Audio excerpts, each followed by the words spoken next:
વર્ષ 2024 ની અંદર યસ બેંકના શેર આપણે બાય કરવા જોઈએ અથવા હોય તો સેલ કરી દેવા જોઈએ કે પછી હોય તો હોલ્ડ કરવા જોઈએ? યસ બેંકના તમામ પ્રશ્નોના જવાબ તમને આ વિડીયોમાંથી મળવાના છે, કારણ કે આ વિડીયોમાં આપણે યસ બેંકના ફાઇનાન્શિયલ સ્ટેટમેન્ટ, બિઝનેસ વત્તા હાલની કેટલીક નાના મોટી વાતો ઉપરાંત 2006 થી લઈને 2024 સુધીના ટેકનિકલ એનાલિસિસની વાત કરવાના છીએ. તો આ વિડીયોના અંત સુધીમાં યસ બેંકના શેરમાં શું ડિસિઝન લેવા જોઈએ આવનારા સમય માટે એના જવાબો તમને અચૂક મળી રહેશે. અને તમે કમેન્ટ બોક્સમાં વિડીયોના અંતે જરૂર લખજો કે તમે આ વિડીયોના આધારે કે તમારી રીતે હવે પછી યસ બેંકના શેરને ખરીદવા માંગો છો, વેચવા માંગો છો કે હોય તો હોલ્ડ કરવા માંગો છો. અને માહિતી સારી લાગે તો અન્ય વ્યક્તિ સુધી પણ પહોંચાડજો.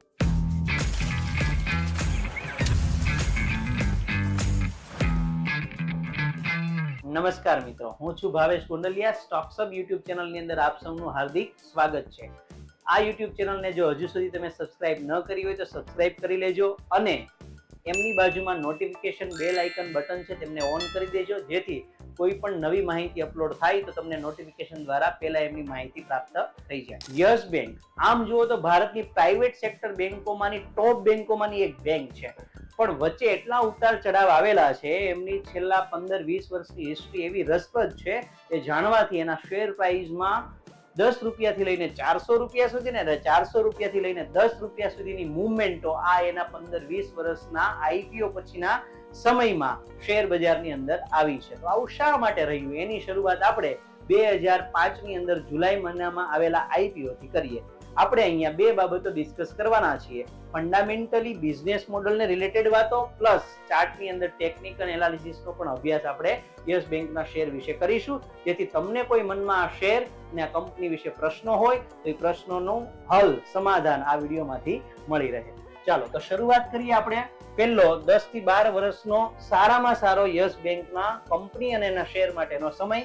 આ સમયની અંદર કેટલાક પ્લસ પોઈન્ટ હતા. એ પ્લસ પોઈન્ટ કેવા હતા તો કે આ કંપની કોર્પોરેટ જગતના કામોની અંદર વધારેમાં વધારે ધિરાણ કરતી હતી અને ત્યાંથી મેક્સિમમ વ્યાજ કમાતી હતી. જો બેંકોનું જે બિઝનેસ મોડલ છે એનો અંદર સૌથી વધારે મહત્વની બાબત હોય તો એ નેટ ઇન્ટરેસ્ટ માર્જિન છે. એ કેવી રીતે કમાય? ઓછા વ્યાજના રૂપિયા બેંક ક્યાંયથી લઈ આવે અને વધુ વ્યાજે બીજાને આપી દે, વચ્ચે જે વ્યાજ કમાય એને નેટ ઇન્ટરેસ્ટ માર્જિન કહેવાય. તો બેંકો એ સમયે જે કોર્પોરેટ જગત વિકસતું હતું એમાં સૌથી વધારે ધિરાણ આપતી હતી. જેમ કે તમે નામ સાંભળ્યું હશે, હાલમાં ગવર્મેન્ટ છે એમએસએમઈ લોન આપે. તો એ શું છે કે કોર્પોરેટ જગતના વિકાસ માટે સરકાર જે લોન આપે અને એમાં જે સરકારી બેંકો કે સરકાર એવું નહીં, મેક્સિમમ પ્રાઇવેટ બેંકો બી એમાં લોન આપે છે. તો આને કોર્પોરેટ લેન્ડિંગ કહેવાય. આવું મેક્સિમમ કાર્ય એ સમયની અંદર આ કંપની કરતી હતી. ત્યાર પછી એમની પાસે રાણા કપૂર નામના સીઈઓ, સ્ટ્રોંગ લીડર હતા એ સમયની અંદર, જે લીડર્સ નવી બ્રાન્ચ ઓપન કરતા, નવા પ્રોડક્ટને લોન્ચ કરતા અને ડિજિટલ માર્કેટનો ખૂબ સારામાં સારી રીતે ગ્રોથ કરતા હતા એ સમય દરમિયાન. અને આ બધા રીઝનથી એ સમયની અંદર જેના સ્ટેટમેન્ટ બનતા, એનો બિઝનેસની જે ઇન્કમ થતી, ફાઇનાન્શિયલ ગ્રોથ એ સારામાં સારા એ સમયની અંદર જોવા મળતા હતા. અને આના લીધે એના જે ઇન્વેસ્ટરો હતા એનામાં કાયમી ધોરણે એ સમયની અંદર કોન્ફિડન્સ જળવાઈને રહેતો હતો. અને એ જ બધા પરિબળોને કારણે આપણે યસ બેંકના શેરને 2005 પછીના સમયમાં, એટલે કે આઈપીઓ જ્યારે લોન્ચ થયો એ પછીના સમયથી વીકલી ટાઈમ ફ્રેમના આધારે જરાક ઓબ્ઝર્વ કરીએ તો યસ બેંકનો જે શેર હતો આઈપીઓ ના સમય દરમિયાન જોઈએ આપણે 2005 આજુબાજુનો જુલાઈ મહિનો હતો, ત્યારે લગભગ 10 રૂપિયાની પ્રાઇસ તેના આઈપીઓ માં શેર લોકોને મળેલા. અને લગભગ તમે જુઓ તો 2005 થી લઈને 2008 એટલે કે 3 વર્ષનો સમય છે, જે 3 વર્ષની અંદર શેરની પ્રાઇસ, જે મેં પોઈન્ટ્સની વાત કરી, ફાઇનાન્શિયલ સ્ટ્રેન્થ હતી એની વાત કરી, એવા પરિબળોને આધારે લોકોના ઇન્વેસ્ટ કરેલા રૂપિયાને 5 ગણા ગ્રો કરાવી દીધા. શું કામ? 10 રૂપિયા વાળો શેર 50 રૂપિયા સુધીની જર્ની સુધી જાય છે. ત્યાર પછી ત્યાંથી કરેક્ટ થઈને વળી પાછો શેર એક નવો લો 7-7.5 રૂપિયાના લો ની પ્રાઇસ સુધી આ શેર આવી જાય છે. હવે આ 7.5 ની પ્રાઇસમાં શેર 2009 ના સમયની અંદર જોવા મળે છે અને કન્ટિન્યુ જ્યારે અપ લેવલ ઉપર જાય છે આવડો શેર, ત્યારે પ્રોફિટ બુકિંગ કરતા ઇન્વેસ્ટરો જોવા જ મળે છે. પણ એક સામથી હું તમને વાત કરું તો આ જે 10-12 વર્ષનો સમય હતો એમાં આ કંપનીએ હંમેશા એના બિઝનેસ મોડલમાં કંઈક નવીનીકરણ અપનાવ્યું હતું. નવા ડિજિટલ માર્કેટિંગ કરી અને નવી પ્રોડક્ટોને ઝડપથી લોકો સુધી પહોંચાડતા, અને એમ કરતા કરતા ધીમે ધીમે 2016 ના સમયની વાત કરું, 2016 ના સમયમાં આ શેરની વેલ્યુ 300 રૂપિયાની આસપાસ પહોંચી જાય છે. જુઓ અહીંયા આ પ્રાઇસ 2016 નો સમય છે, 289-90 જેવું વર્ષ છે, એના કરતા પણ વધારે. આજ સુધીમાં જો વાત કરીએ 2018 ના સમયની અંદર હાઈએસ્ટ શેર પ્રાઇસ 400 સુધી આવી છે. તો 400 થી શા માટે એટલે નીચો આવ્યો, એ જ વાત આપણે બીજા સેક્શન ની કરી હતી, 3 ભાગમાં ડિસ્કસ કરવા છે, એનો બીજો સેક્શન હમણાં આપણે અહીંયા વાત કરવાના છે. તો આમ જુઓ તો આઈપીઓ બાદ 2018 સુધીમાં, એટલે કે 5 થી 18 13 વર્ષની અંદર 10 રૂપિયા વાળો શેર 400 રૂપિયાની પ્રાઇસ સુધી, એટલે 40x 4000% એવો મતલબ થાય. આટલું યસ બેંકના શેર અને એની કંપનીએ ગ્રોથ આપ્યું હતું, ઇન્વેસ્ટરનો કોન્ફિડન્સ, ફાઇનાન્શિયલ ગ્રોથ, નવા કામ, લીડર સારા હતા, રાણા કપૂર, આ બધું ક્યાં સુધી વ્યવસ્થિત હતું. તો એ પછી શું થયું જુઓ, તો એની વાત આપણે હવે કરવાના છે. લગભગ આ વાતની શરૂઆત 2016 ના આસપાસથી થાય છે. આટલી બધી ગ્રોથ ધરાવતી કંપની, ભારતની પ્રાઇવેટ સેક્ટરની લીડિંગ બેંકોમાંની એક બેંક, એનું આ શું થયું જુઓ 2016-20 ની અંદર. લગભગ તો ઇફેક્ટ શેર પ્રાઇસ ની અંદર તમને હમણાં 2018 થી દેખાણી, પણ 2016 થી 2018 નો સમય છે, એ 2 વર્ષના સમયની અંદર અહીંયા કંઈક એવી ઘટનાઓ બને છે, એ ઘટનાની ઇમ્પેક્ટ 2016 માં આવે છે. પણ 2 વર્ષ સુધી લગભગ કોઈ ઇન્વેસ્ટરો હશે, ખાસ કરીને તો રિટેલર્સની વાત કરીએ, એ લોકો ઓળખી શક્યા નહીં કે આવી બધી વસ્તુઓ બનતી હતી આ કંપનીમાં. જેમ કે એમના લીડર રાણા કપૂરની વાત કરીએ, એમના લીડર રાણા કપૂર છે, એમણે જે લેન્ડિંગ બેંકે આપવું જોઈએ, એ એવા સંસ્થાઓ, એવા વ્યક્તિઓ સુધી લેન્ડિંગ વધારે આપ્યું જ્યાં ડિફોલ્ટ થવાના ચાન્સ વધારે. એટલે શું ડિફોલ્ટ થવું, એટલે એકવાર તમે લોન આપી બેંકે, પણ એ લોનનું હપ્તા આવ્યા કરે, પણ આવનારો સમય એવો હોય કે એ વ્યક્તિઓ લોન ભરવાનું જ બંધ કરી દેશે. તો એનો મતલબ બેંકે આપેલું ધિરાણ આખું ડિફોલ્ટ થઈ જશે, અને જેટલું ધિરાણ છે ડિફોલ્ટ થાય અને જે રેશિયોમાં બતાવવામાં આવે, એ રેશિયોને એનપીએ એટલે કે નોન પરફોર્મિંગ એસેટ્સ કહેવાય. તો અહીંયા 2016 ના સમયથી ચાલતું આવતું હશે, પણ એનું માર્કેટમાં રિલીઝ થવાનો સમય એવો કે આવું બધું થઈ ચૂક્યું છે, અને આટલું બધું મોટું અસેટ્સ, કંપનીની અસેટ્સ કહેવાય, જે ધિરાણ કરેલું હોય, એ ડિફોલ્ટમાં પરિણમી શકે છે. અને એ વાત 2018 માં સમક્ષ આવી બધાની, જે છેલ્લા 2 વર્ષથી કદાચ બનતું આવતું હતું. એટલે એક જે ગ્રોથ હતો એ છેલ્લા 2 વર્ષથી સ્ટેબલ આપણને જોવા મળશે. અને જ્યારે આ બધા કેસ આ બધાની સામે આવે છે, ત્યારે એના ઇન્વેસ્ટરોનો અત્યાર સુધીનો જે યસ બેંક ઉપર કોન્ફિડન્સ હતો, ટ્રસ્ટ હતો, એ બધા ગુમાવી દે છે, અને બધા લોકો આ શેર, આ કંપનીમાંથી પોતાનું ડિસઇન્વેસ્ટમેન્ટ કરવાનું વિચારે છે, પોતાનો સ્ટોક શેર સેલ આઉટ કરે. અને એ સમયે આવા પ્રોબ્લેમ કંઈક હતા. એનપીએ નો જે મેં પ્રોબ્લેમ સમજાવ્યો તે, એના લીડર આરકે ની કેટલીક 2 વર્ષમાં પેટમાં રાખેલી વાતોનો ભાંડો ફૂટવો, અને આવું એમના લીડર થઈને આવું બધું લેન્ડિંગ એને ન કરવું જોઈએ. ત્યાર પછી વધામાં ઉલટાનું તો બધી કંપનીઓ, બેંકોને ક્રેડિટ સ્કોર આપવામાં આવે ક્રેડિટ રેટિંગ એજન્સીઓ દ્વારા, કે એમનું ભાઈ લિક્વિડિટી કેવી રહે એમ છે, એનું પરફોર્મન્સ કેવું છે, નેટ ઇન્ટરેસ્ટ માર્જિન કેવું છે, એનું બિઝનેસ મોડલ અત્યારે, એને આધારે એક રેટ આપવામાં આવે. એમાં બહુ વીકનેસ આવી, બધા 3rd ક્લાસ રેટ એ સમયની અંદર બધી કંપનીઓ 2018 ની અંદર આપવામાં આવ્યા. અને જે બેંકની એક આવડત હોવી જોઈએ કે લિક્વિડિટી ફેરવવા માટેની, ભાઈ પૈસો આવવો જોઈએ, જાવવો જોઈએ, જેટલો આવે એના લેન્ડિંગ વધારે થવું જોઈએ, નેટ ઇન્ટરેસ્ટ માર્જિન આપણી પાસે પડ્યું રહેવું જોઈએ, ખોટ ન જાય, આ બધી પરિબળો આ યસ બેંકે આ વર્ષની અંદર 0-0 થઈ ગયા. એટલે મતલબમાં એની એક એબિલિટી હોય બેંક પાસે લિક્વિડિટી ચેન્જ કરવાની, એ લિક્વિડિટી એબિલિટી પણ ગુમાવી દીધી. આખું ઓપરેટિંગ બેંક નું હતું ને આમ ધ્વસ્ત થઈ ગયું, સમજો ને, એટલે આખું વેર વિખેર થઈ ગયું. અને એક બેંકની સાથે કેટલી વસ્તુઓ, કેટલી કંપનીઓ, કેટલા લોકો, કેટલી વસ્તુઓ જોડાયેલી હોય અર્થતંત્રની, આખું બધુંમાં આમ આખું એટલું બધું ઓલું થઈ ગયું ને કે લોકોને હવે શું કરવું આ બેંક સાથે. એ પછી કોઈ એના સેવિંગ એકાઉન્ટ ધારકો હોય, કરંટ એકાઉન્ટ ધારકો હોય, એના શેર કોઈ લીધેલા હોય, કે એમની સાથે જોડાયેલી કંપનીઓ હોય, ટોટલ વ્યક્તિઓ પ્રશ્ન મુકાઈ ગયો હતો કે હવે આગળ શું. તો આ 2016 થી 20 ના સમયમાં જયારે ચાર્ટને આપણે ઓબ્ઝર્વ કરીએ, તો આ બધી એમની જે સ્ટ્રેન્થ ગુમાવ્યા બાદ, આ કંપનીની આવી ફંડામેન્ટલી ઇમ્પેક્ટ આવ્યા બાદ આ કંપનીના શેર પ્રાઇસમાં શું થાય છે, તો એને જરાક જોઈએ આપણે વીકલી ટાઈમ ફ્રેમ મુજબ. તો 2016 પછીનો સમય છે, 17-18 નો સમય, એમાં અહીંયા સાઇડવે કન્ડિશનમાં રહી છે, અને આ સમય છે જે 2018 ઓગસ્ટ મહિનો ત્યાં ઓલી વાત રિલીઝ થાય છે અને અચાનક 2 થી 3 4 અઠવાડિયામાં જે શેર 400 ની પ્રાઇસ ઉપર ટ્રેડ થતો હતો એ સીધો 150 રૂપિયાની લો પ્રાઇસ સુધી આવી જાય છે. અને અહીંયા પણ ખાસ કરીને ઇન્વેસ્ટરો છે કે જે ડિસઇન્વેસ્ટમેન્ટ કરતા હોય, ટેકનિકલી ફોલો કરતા હોય, એના થોડા ખરીદ વેચાણથી શેર પાછો રિકવર થાય છે, પણ માત્ર 100 રૂપિયાની પ્રાઇસ આસપાસ રિકવર થાય છે. અને આ પ્રશ્નોમાંથી બેંક કદાચ સમજી શકાય 2020 ના કોરોના કાળ સુધી નીકળી આવતી નથી. એમાં જે કોરોનાનું પેન્ડામિક હતું એમના ક્રાઇસિસ ને એ બધું આના ઉપર પડ્યા ઉપર પાટું એવી એના યસ બેંકની એવી સ્થિતિ થઈ હતી. તો એવા સંજોગોની અંદર 2000 ના લોકડાઉન સુધી આ કંપનીનો શેર અને એની કંપની પોતે આ સ્થિતિમાંથી બહાર નીકળી શકતી નથી. એટલે પેલા 10-12 વર્ષનો સુવર્ણ સમય, પછી એકદમ જાણે ઘોર અજવાળામાંથી અચાનક અંધારું થઈ ગયું હોય એવી પરિસ્થિતિ આ 2016 થી 20 ની. એમાં ખાસ કરીને 18, 19, 20 વાળા 3 વર્ષો છે, 2-3 વર્ષો એ બહુ ખરાબ સમય યસ બેંકના બિઝનેસ માટે રહ્યો છે. અને બિઝનેસ સારો ન ચાલે તો એવા સમય દરમિયાન શેર પ્રાઇસ સ્વાભાવિક છે એ નીચે જતી જોવા મળે છે.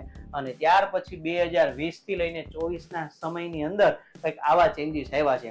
હજુ ઘણી વખત એવું બનતું હશે આ વિડીયો જોનારાઓને કે કોઈ વાતો ઉપરથી જતી હશે, એનપીએ ન સમજાય કે ઘણી બીજી વાતો છે, બિઝનેસ રિલેટેડ વાતો ન સમજાય, તો તમે હજુ પ્લે સ્ટોર ઉપરથી સ્ટોક્સઅપ એપ ડાઉનલોડ ન કરી હોય તો કરી લેજો. કારણ કે A to Z stock market વિશે નાના મોટી બધી જ વાતો હોય. ફંડામેન્ટલ રિસર્ચ કેમ કરવું, કંપનીની આવી માહિતીઓ ક્યાંથી ભેગી કરવી, કેમ સ્ટેટમેન્ટ વાંચવા, કયા સેક્ટરની અંદર કઈ બાબતો ધ્યાનમાં રાખવી જોઈએ, ચાર્ટ કેમ રીડ કરવો, કેવા લેવલ બનાવવા, ક્યાં એન્ટ્રી, ક્યાં ટોટલ બધી વાતો શેરને લગતી હોય, ફ્યુચર માર્કેટની હોય, ઓપ્શન માર્કેટની હોય, ઇન્ડેક્સ માર્કેટની હોય, કોમોડિટી માર્કેટની હોય, તમામ ઝીરો લેવલથી લઈને એડવાન્સ સુધીનું માર્કેટ લેવલ સ્ટોક્સઅપ એપની અંદર ભણાવીને રેકોર્ડ કરીને લાઈવ માર્કેટમાં ભણાવેલું મૂકવામાં આવ્યું છે. તો એને તમે ઘરે બેઠા ગમે ત્યારે પરચેઝ કરી ઘરે બેઠા ભણી શકો છો. જે કોઈ લોકો સુરત વિસ્તારમાંથી હોય તો એ લોકો ઓફલાઈન માર્કેટની અંદર પણ ક્લાસ પર આવીને ભણી શકે છે. અને ઘરે બેઠા ભણવું હોય તો એપ્લિકેશનમાં ભણી શકો છો. આજે જ પ્લે સ્ટોર ઉપરથી એપ્લિકેશન ડાઉનલોડ કરો, કન્ટેન્ટ જુઓ, તમને તમામ કન્ટેન્ટ એમાં જોવા મળશે અને બધું જ તમે ઘરે બેઠા માર્કેટનું શીખી શકો છો. એ વસ્તુ જો તમારી પાસે હોય અને પછી તમારે આ જાતે કરવું હોય તો પણ કરી શકો છો. અને એ પછી તમે કોઈ પણ વ્યક્તિની વાતો સાંભળજો સ્ટોક માર્કેટની તો તમારી અંદર એ વાતો સમજવાનો 300, 400, 500% જેટલો પાવર વધી જશે. નોલેજમાં આટલી તાકાત હોય છે એ સ્ટોક્સઅપમાં નહીં પણ એજ્યુકેશન પાવર છે. ચાલો, તો અહીંયા આપણે વાત કરીએ 2020 ના સમય પછી આરબીઆઈ દ્વારા કેટલાક રિસ્ટ્રિક્શન લગાવી અને આખું બિઝનેસ મોડલ ને ઘણા બધા સ્ટેપ લેવામાં આવ્યા છે. એની ડિસ્કશન આપણે કરીએ. પહેલા તો 2020 ની અંદર મેનેજમેન્ટ ચેન્જ કરવામાં આવ્યું. મેનેજમેન્ટ એસબીઆઈ તરફથી જાય છે. સાથે સાથે 2020 થી 24 ના સમયની અંદર એક એફપીઓ પણ આવ્યો હતો જે તાજેતરમાં જ આવેલો 1-2 વર્ષ પહેલા. એમાં એસબીઆઈ અને અધર એવી કેટલીક બેંકો છે જે આ કંપનીના સ્ટોક શેર ખરીદે છે. અને મેનેજમેન્ટમાં પણ ઘણી બધી પ્રાઇવેટ અને એસબીઆઈ બેંકો જોડાય છે. અને પ્રશાંત કુમાર નામના નવા એક્ઝિક્યુટિવ સીઈઓ તરીકે આ બેંકની અંદર નિમણૂક કરવામાં આવે છે. આને 2018 થી હટાવી દેવામાં આવ્યા હતા.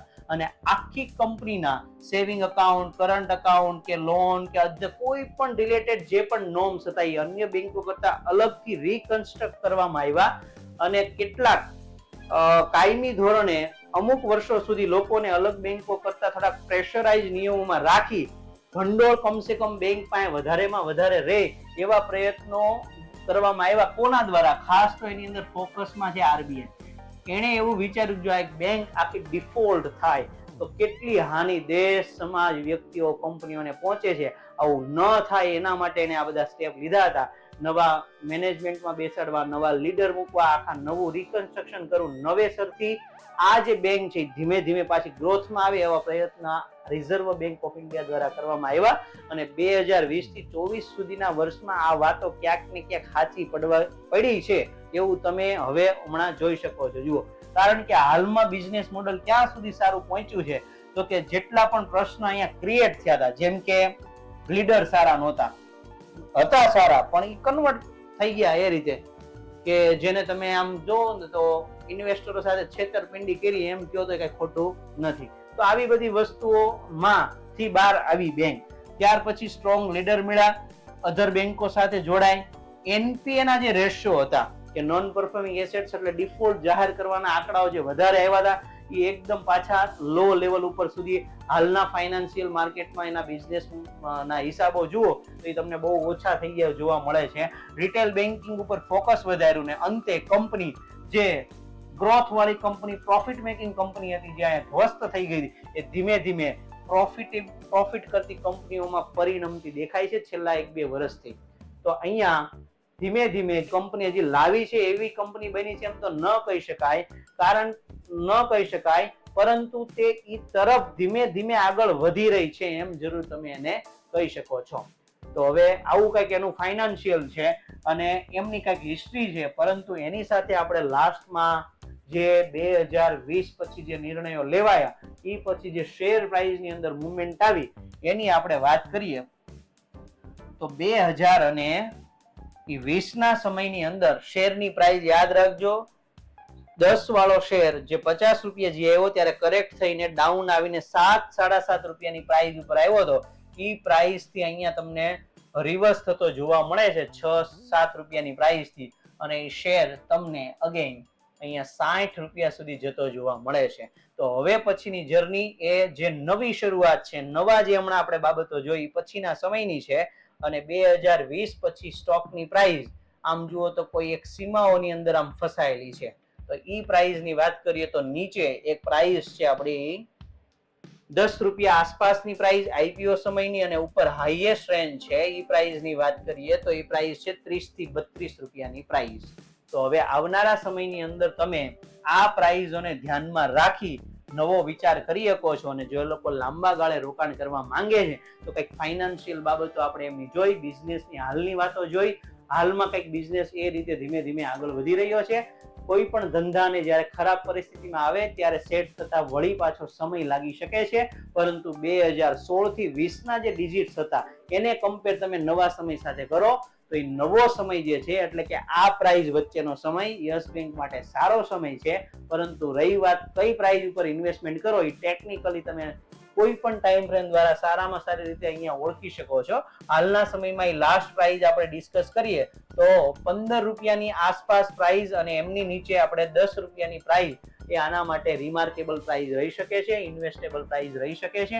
અને આવનારા સમયની અંદર શેર 30 રૂપિયાની પ્રાઇસ સુધી ટેકનિકલી ફોલો કરવો જોઈએ આપણે.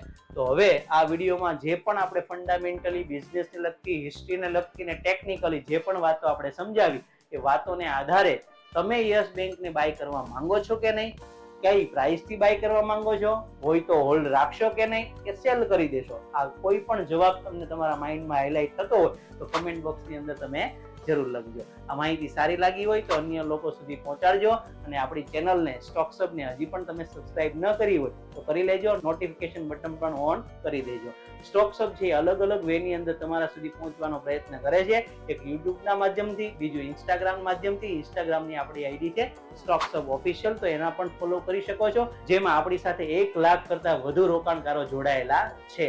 અને જો વધુ માહિતી જોતી હોય તો આપણી વેબસાઇટ www.stockshub.in પર વિઝિટ કરીને પણ બધી ઇન્ફોર્મેશન લઈ શકો છો, અને તમે ત્યાં કોઈ માહિતી ન સમજાય તો ત્યાં આપેલા નંબર ઉપર કોલ કરીને પણ માહિતી મેળવી શકો છો. તો જો તમામ બાબતો અને તમામ વસ્તુઓની લિંક જોતી હોય તો તમને ડિસ્ક્રિપ્શન બોક્સમાં આપેલી છે.